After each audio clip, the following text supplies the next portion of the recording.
Moi, je pense qu'ils ne toucheront pas aux installations et ce serait une erreur monumentale que de toucher vraiment, enfin d'attaquer les installations. Merci pour les éclairages point de vue militaire parce qu'effectivement, j'ai pas cette expertise.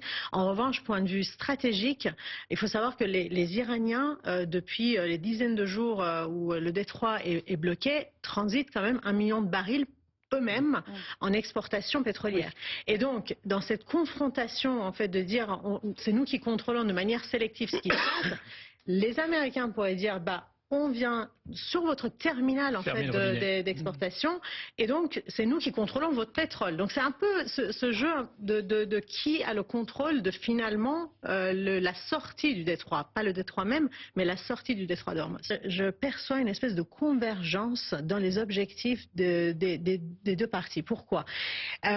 Je pense que les Américains sont en train de réaliser que l'objectif premier, qui était même le nucléaire pour eux aujourd'hui, ne peut pas être réalisé à moins de passer par un objectif plus global, comme les Israéliens, qui convergerait vers le changement de régime, parce que c'est militairement très difficile. Militairement difficile d'aller récupérer ces stocks d'uranium, qu'ils ont bougé d'ailleurs, militairement difficile de gagner dans le détroit d'Ormuz.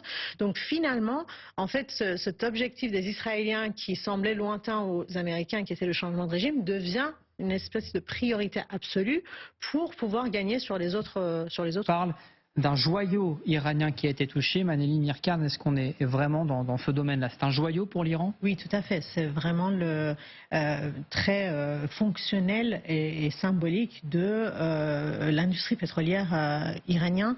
Et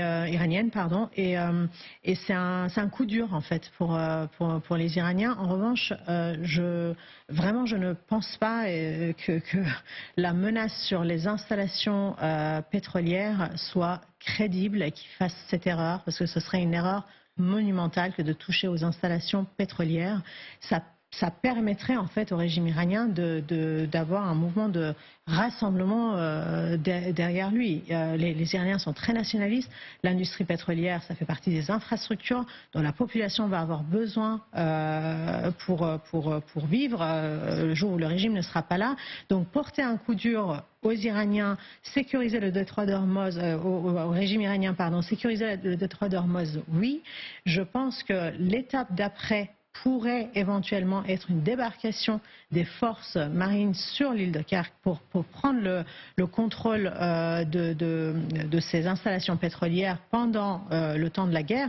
En revanche, les frapper, je pense que ce n'est envisageable par personne.